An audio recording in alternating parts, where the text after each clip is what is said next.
So korang nak tahu kan Jawa Wangi top 6 punya perfume apa lepas FIM 2.0. Yang pertama sekali adalah Muffin Man daripada Anonymous Fragrance. Yang ini adalah dupe kepada White Umbrella Photo.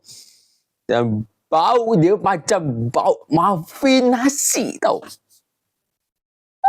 Yang kedua pula yang macam kalau korang kenal Kigas daripada Prototype. Oh my god, dia bau mana seram. Campur dengan tobacco. Yang ketiga yang aku baru beli Caramel Mousse daripada Anonymous Fragrance.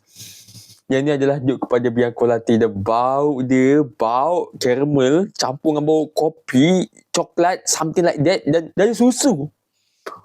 Damn it. Keempat, macam biasa aku gelis Prototype Fragrance, Kyoto Lipstick.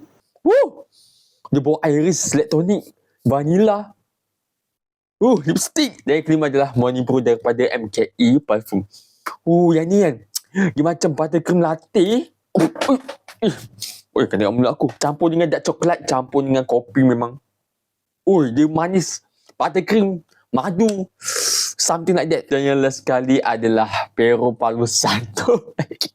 Ini bau kayu Palo Santo dia memang betul-betul sedap gila lah. Lepas tu campur dengan bau medical herbs. Dia punya medical herbs bukan bau macam herbs yang terlalu bau ubat. Tak ada tau. Dia bau ubat medical herbs yang tenang.